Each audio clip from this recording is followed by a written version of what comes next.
Avez-vous déjà eu le sentiment que vous entraviez involontairement votre propre progression? Vous n'êtes certainement pas seul dans cette situation. Il existe d'innombrables façons subtiles par lesquelles vous pourriez entraver le flux des opportunités positives dans votre vie. Souvent, ces opportunités sont perçues comme des manifestations de compassion divine et de soutien, illustrant la bonté et la miséricorde d'une force supérieure. Les bénédictions peuvent se manifester de différentes manières, comme une santé robuste, des réalisations, des relations épanouissantes et un développement personnel. Pour accueillir ces bénédictions, il est crucial de s'harmoniser avec une puissance supérieure et de mener une vie qui soit en accord avec des valeurs spirituelles. Cette harmonisation implique de cultiver un profond sentiment de connexion et de foi envers le divin. Vous pouvez cultiver cette connexion à travers des pratiques spirituelles telles que la prière, la méditation et la contemplation. Investir du temps et de l'énergie dans ces activités nous aide à approfondir notre relation avec le divin, nous rendant plus réceptifs à l'orientation constante et au soutien qu'il offre. Étonnamment, il existe une méthode pour quasiment garantir que les bénédictions affluent dans votre vie. Restez à l'écoute jusqu'à la fin pour en découvrir davantage à ce sujet et comment l'implémenter dans votre vie. La procrastination a un impact considérable sur notre bien-être spirituel et peut entraver l'arrivée des bénédictions. En procrastinant, nous repoussons des tâches et des décisions cruciales qui sont essentielles pour notre développement personnel et notre progression. Cette tendance mine la responsabilité personnelle, un élément vital d'une routine spirituelle disciplinée. En manquant de responsabilité personnelle, nous risquons de nous retrouver piégés dans un cercle vicieux où les responsabilités s'accumulent et un sentiment perpétuel de débordement s'installe. Ce cycle commence par l'évitement des tâches, ce qui entraîne des sentiments de culpabilité et un stress accru. Avec le temps, ces émotions de culpabilité et de stress peuvent conduire à un sentiment généralisé de médiocrité. Lorsque nous nous percevons comme médiocres, notre motivation à agir diminue, alimentant davantage la procrastination.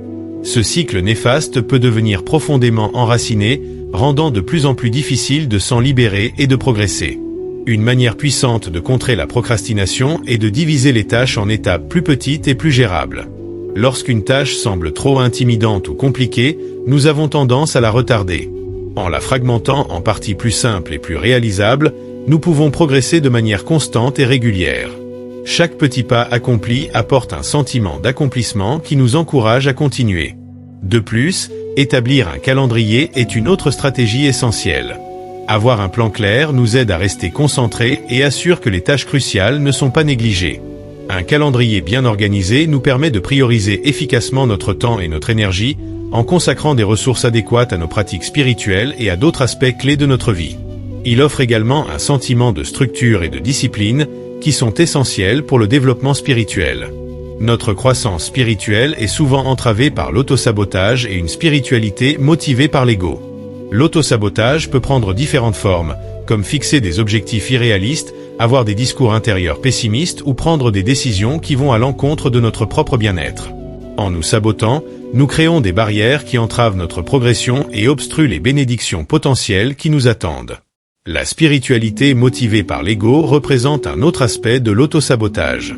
Lorsque nos quêtes spirituelles sont alimentées par un besoin de reconnaissance ou de supériorité plutôt que par un véritable développement personnel et une véritable connexion, nous nous écartons de notre chemin authentique.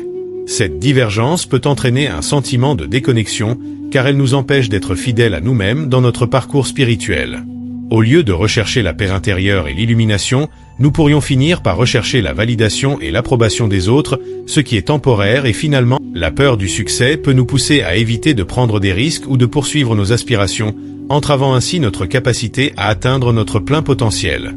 Cette peur peut se manifester à travers divers comportements. Certaines personnes peuvent procrastiner ou trouver des justifications pour éviter de démarrer de nouveaux projets. D'autres peuvent fixer des objectifs trop modestes ou simples, limitant ainsi leur développement personnel et leur progression. Cette peur peut également entraîner des comportements autodestructeurs, où les individus sabotent leur propre progression alors qu'ils sont sur le point de réussir, motivés par la crainte des transformations et des responsabilités que le succès pourrait entraîner. En évitant les risques et les opportunités à cause de cette peur, nous restons dans nos zones de confort.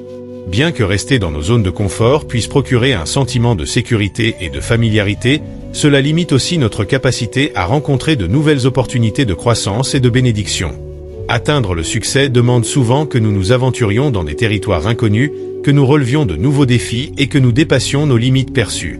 Lorsque nous appréhendons ce voyage, nous nous privons des récompenses potentielles qui l'accompagnent. L'insécurité peut être un obstacle redoutable à la réception de nos bénédictions. Elle nous fait douter de nos capacités, remettre en question notre valeur et craindre le jugement des autres. Ce manque d'assurance peut nous empêcher de saisir les opportunités et de progresser vers nos objectifs. L'insécurité nous piège dans un cycle d'indécision et de doute, entravant notre chemin vers la croissance personnelle et l'épanouissement. L'insécurité provient souvent de perceptions négatives de soi et d'expériences passées. Des critiques antérieures ou des sous-estimations peuvent nous avoir amenés à intérioriser ces perspectives défavorables. Avec le temps, ces sentiments peuvent devenir profondément ancrés, influençant à la fois notre estime de soi et notre perception de nos propres capacités. Le manque de confiance en soi rend difficile l'acceptation des risques ou la poursuite d'opportunités qui pourraient apporter des bénédictions. L'insécurité peut se manifester de différentes manières. Certaines personnes évitent les nouvelles entreprises ou les défis par peur de l'échec ou du rejet. D'autres cherchent continuellement la validation des autres, comptant sur l'approbation externe pour valider leurs valeurs. Le désir de validation peut nous éloigner de notre véritable dessein et entraver notre développement spirituel. Les distractions issues du matérialisme et de la quête de validation externe peuvent grandement nous détourner de notre parcours spirituel et obstruer le flux des bénédictions. Dans une société qui privilégie souvent le succès matériel et le statut social, il est tentant de se fixer excessivement sur l'accumulation de biens et la recherche de validation auprès des autres. Cet accent peut nous détourner des aspects profonds et significatifs de la vie et de la spiritualité. Lorsque nous priorisons des objectifs matérialistes, nous risquons de négliger nos routines spirituelles et notre développement personnel. La poursuite de la richesse, du statut et des possessions peut absorber notre temps et nos efforts, laissant peu de place pour la réflexion, la méditation et d'autres quêtes spirituelles. Cette disparité peut entraîner une déconnexion de notre moi authentique et de notre véritable vocation, entravant notre capacité à reconnaître et à embrasser les bénédictions destinées à nous. Le désir de validation externe est étroitement lié au matérialisme. Les discours intérieurs négatifs représentent un obstacle significatif à la réception des bénédictions et à l'avancement spirituel. Ce schéma nocif implique une autocritique continue et une incertitude qui peuvent miner notre confiance en nous et entraver notre progression. Lorsque nous nous convainquons constamment que nous sommes inadéquats ou destinés à l'échec, nous accomplissons involontairement ces prophéties, limitant ainsi notre capacité à atteindre notre plein potentiel. Les discours intérieurs négatifs sapent profondément notre estime de soi, rendant difficile la confiance en nos capacités et en notre valeur. Ce manque de confiance peut nous dissuader de saisir les opportunités et de prendre les risques nécessaires essentiels pour la croissance personnelle et la réussite. Plutôt que d'avancer courageusement, nous nous retenons, renonçant ainsi aux bénédictions potentielles qui pourraient découler de l'exploration de nouvelles voies et de la confrontation des défis. Les discours intérieurs négatifs favorisent une mentalité basée sur la rareté et la restriction. En nous fixant sur nos supposés défauts et nos revers passés, nous rétrécissons notre perspective de ce qui peut être accompli. Cette perspective limitée peut nous aveugler face à la richesse des opportunités et des bénédictions à portée de main. Elle nous enferme dans un cycle de pessimisme, rendant difficile l'évasion vers une perspective plus lumineuse et plus expansive. Les croyances limitantes agissent comme des obstacles invisibles qui nous empêchent d'embrasser les bénédictions qui nous sont destinées. Ces convictions sont souvent profondément enracinées et influencent notre façon de penser, d'agir et de nous voir nous-mêmes ainsi que notre environnement. Elles fonctionnent comme des limites que nous nous imposons, restreignant nos capacités et nous empêchant d'embrasser pleinement l'abondance de la vie. Une forme courante de croyance limitante est la croyance en la rareté. Cette notion implique que des ressources telles que l'amour, le succès et les opportunités sont rares.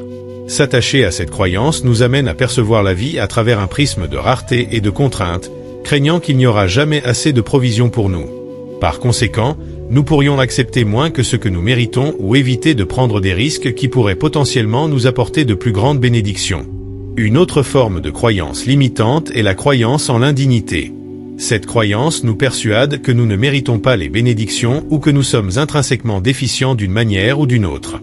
Elle mine notre estime de soi et notre confiance, rendant difficile l'acceptation des aspects positifs que la vie nous offre.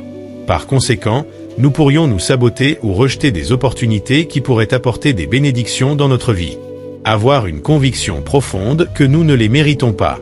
La foi est une influence puissante qui occupe une place capitale dans la vie des individus en quête de bénédiction. Elle représente une confiance ferme et inébranlable en une autorité supérieure, en une destinée divine et en la bienveillance inhérente du cosmos. Pour ceux qui cheminent sur une voie spirituelle, la foi agit comme un phare, offrant résilience, force et optimisme durant les périodes de doute et de défi. Fondamentalement, la foi implique de lâcher prise sur le contrôle et de placer sa confiance dans des forces au-delà de notre individu. Elle reconnaît notre place au sein d'un tissu d'existence plus vaste et interconnecté, ainsi que la présence d'une intelligence divine guidant le déroulement de la vie. Embrasser la foi signifie renoncer à la compulsion de posséder toutes les solutions ou de dicter chaque résultat, et plutôt compter sur la sagesse et la bienveillance de la divine. Une des principales façons dont la foi aide ceux qui cherchent des bénédictions est en cultivant la paix intérieure et en embrassant l'acceptation.